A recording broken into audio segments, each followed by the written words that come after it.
Hey everybody, welcome to the Creativity Cave. I have a really cool project to share with you today using a masking technique that's really easy but creates really gorgeous results.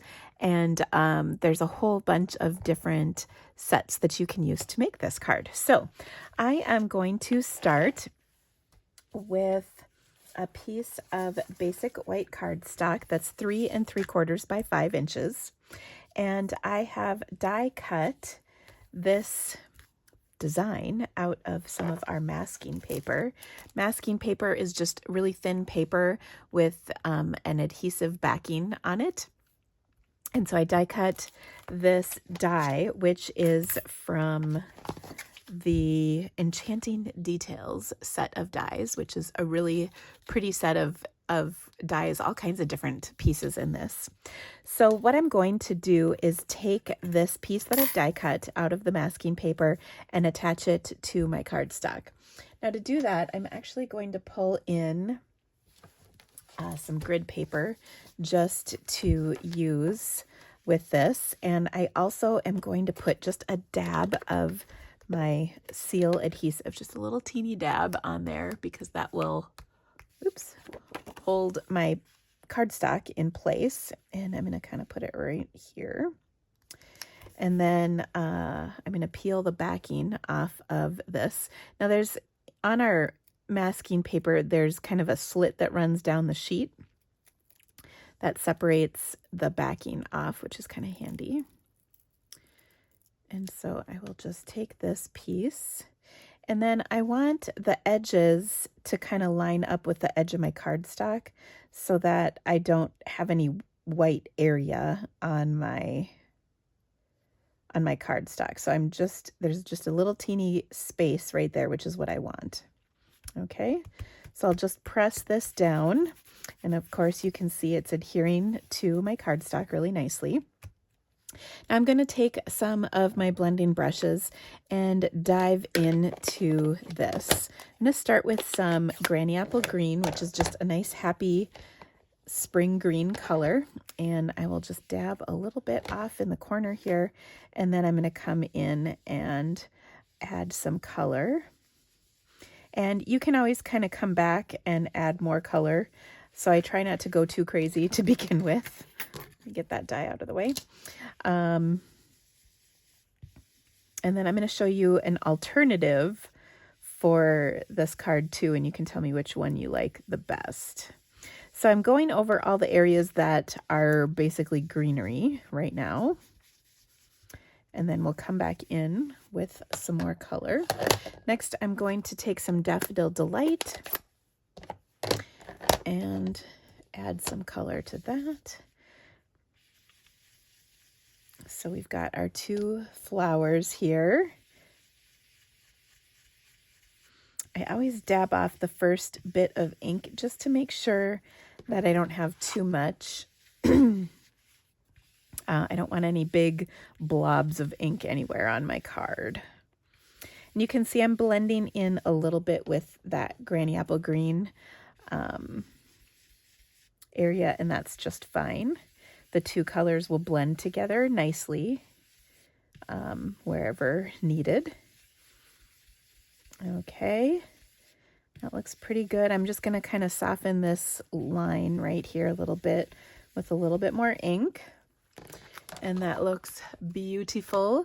Now I'm going to add some Pool Party as my final color, because otherwise this is a really stark white panel, and I want to add some more color to that to really bring out all the beauty. Okay, so we'll go. Now here I'm starting from the corner and working my way in. I don't really want to blend with the yellow, because then I'll get another layer of green. So I'm kind of leaving a little space. I'm not going right up to the yellow because I don't want green on my card. I already got that. Okay, and I do want a pretty good amount of my Pool Party along those edges. So I'm just working my way in towards that center area.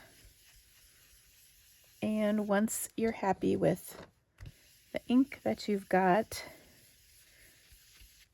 then you can be done. Ooh, I love this. So pretty. So springy. Okay, now here comes the big reveal. This is my favorite part. Anytime I do any masking, this is just the best part, is peeling back the piece. Now, if you're really careful with this piece of masking paper, if you can pull it all off in one go, you can actually reuse this.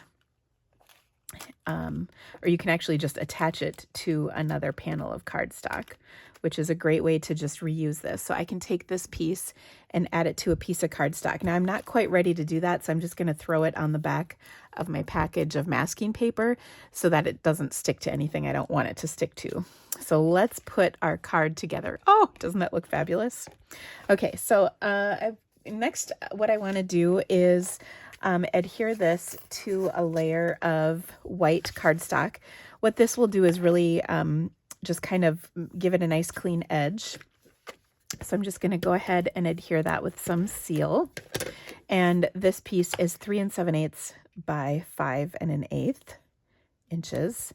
And then now that really just looks, pow, amazing.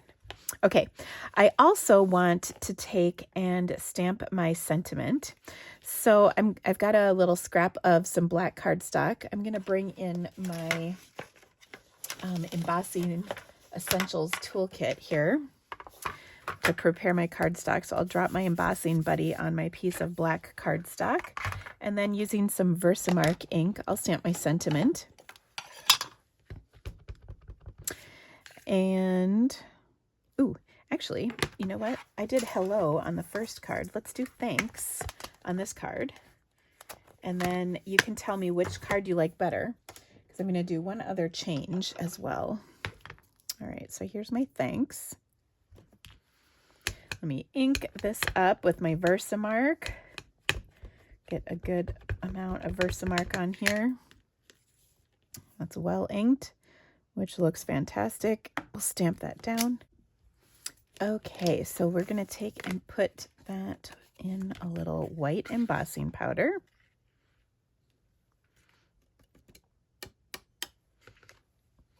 And then let's heat that up with my heat tool. So I like heating from behind because you can really see what you're doing. It works really well on all papers except watercolor paper. That's just a little too thick for the heat to penetrate through the cardstock, at least in a timely fashion. So here you can really see when things start to melt, which is just fabulous.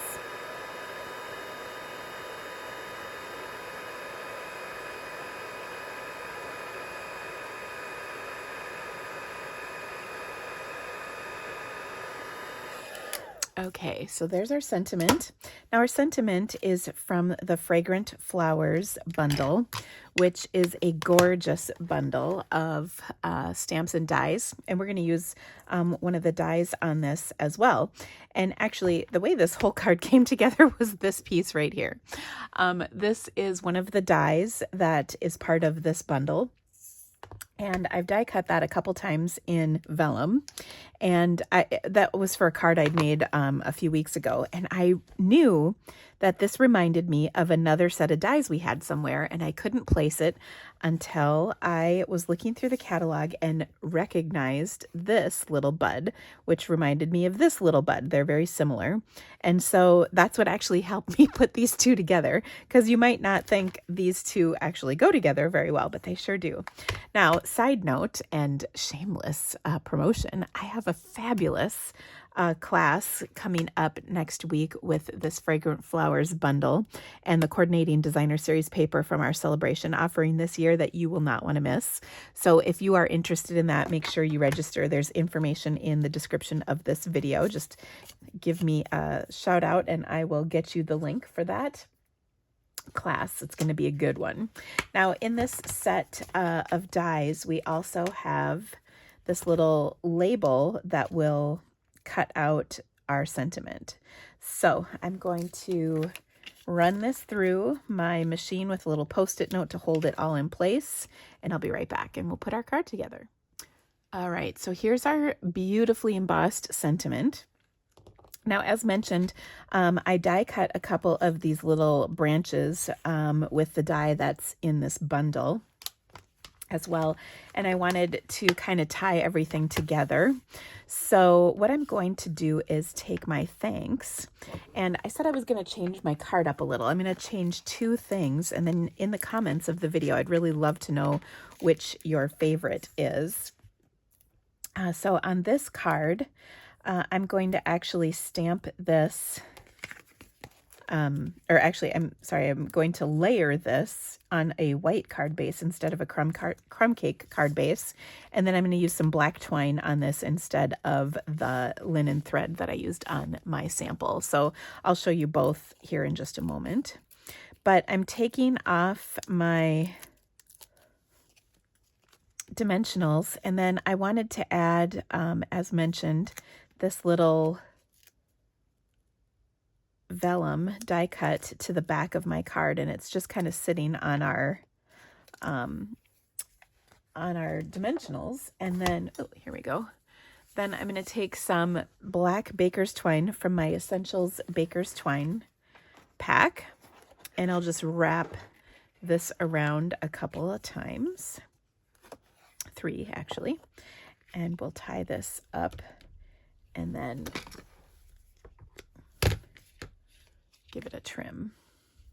So I love the Essentials Baker's Twine pack because it comes with 5 different types of baker's twine or colors, and they are fabulous for just about any card you might need. My personal favorite is black, but there's also some gray and kind of neutral colors as well as white and vanilla. So it's really all purpose. Okay, we've got that on there. I trimmed the piece short, so we'll cover all of this up with our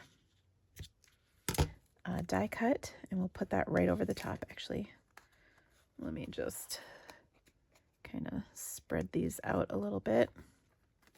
There we go. Now everything will be hidden under our label like so. Oh, so beautiful. Isn't that beautiful? All right. Now as mentioned, I wanted to put this on a white cardstock or white card base, which here we have. So this is just a thick white card base. I'm going to flip this over and add dimensionals to this and pop that up. And I love the look of a popped up layer on a card base. I think it looks really nice. Now you can tell me which you prefer, the white or the crumb cake, but let's do a little bit of embellishing. I'm going to start with some clear Wink of Stella that I'm going to spritz on here, and I just need something to smack my Wink of Stella against. And then that shows up as some shimmer speckles on here, if you can see that. So fun. It's just a really simple little touch. And then we're going to take my favorite embellishment, which are these iridescent rhinestones. And using my Take Your Pick tool, I'm just going to throw a few of these on here. So I'll take one of the big ones and place that in that largest flower. And then I'll just put some smaller ones here in these other blooms to add a little bit of shimmer, or a little more shimmer, I should say, to my card. So there we have it on the white, and here we have it on the crumb cake. So let me know which one you like the best.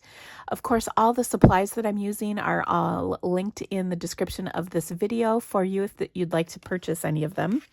I would also like to show you a few more sets that would work really well for this technique that you might be interested in. This is the Delicate Edges dies. You can see there's 4 different edges that you can die cut, and then using that masking paper, do the same technique with. Here we have the Fancy Frames dies. Oh, again, these would be so perfect for this technique. And then this one is the Artisan Editions dies. Of course, there's lots of other dies, but these are kind of some really fun ones that you could try this technique out with. If you have any questions, of course, don't hesitate to let me know in the comments. Thank you so much for stamping with me today. Of course, I'd be so grateful for your business. If there's any of these items you'd like to purchase, please shop my online store. And even better, if you would like to get a great deal on all of your products, please consider joining with our starter kit. You can get $175 worth of products for just $99 plus tax right now during celebration, which ends next week. And of course, there are so many awesome perks for purchasing the starter kit. Let me know if you have questions. I'd be happy to answer them. Otherwise, have a fabulous day, guys. Thanks again. Bye.